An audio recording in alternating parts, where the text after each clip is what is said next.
大家好，今日想同大家介紹一部唔一樣嘅公路單車，佢係沙石公路車 Gravel Bike。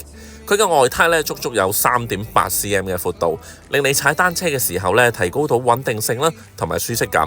對比起公路單車嘅車胎，佢令你更加自由自在咁穿梭一啲沙石路、爛地路。而因為佢嘅外胎有凹凸嘅胎紋，令佢嘅抓地能力更加強。喺雨天嘅道路就比起傳統公路單車更加合適。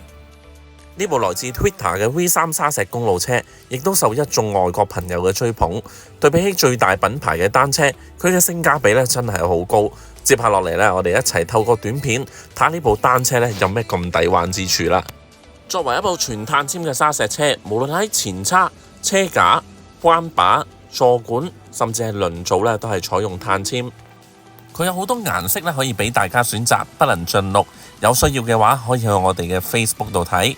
另外，佢有3套變速配置可以俾大家選擇，包括 Retrospec 嘅線控變速、Shimano R7120 嘅線控變速，以及我哋接下落嚟介紹嘅 Wheeltop 電子變速。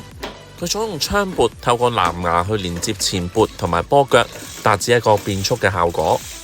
根據官方數據顯示，前撥充滿1次電大概可以變速5000次。嚟到後撥方面，插滿1次電，你大概可以變速2萬次。官方喺發行之前，亦都就住變速套件作出唔同嘅測試，包括防水同埋撞擊，全部都得到好好嘅成績。我哋 Coolone 已經買過好多套 Wheeltop 嘅配置，對於呢套電子變速嘅調校都相對有心得。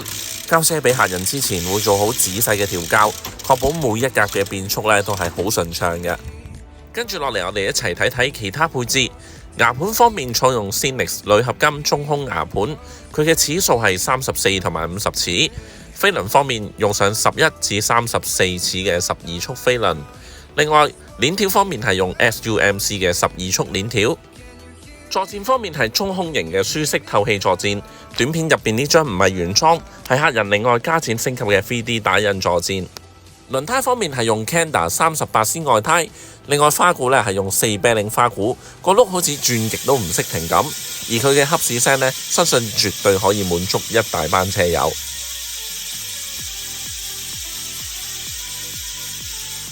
而家買車，我哋仲送你 Workboss 嘅水壺架同埋運動型嘅水壺。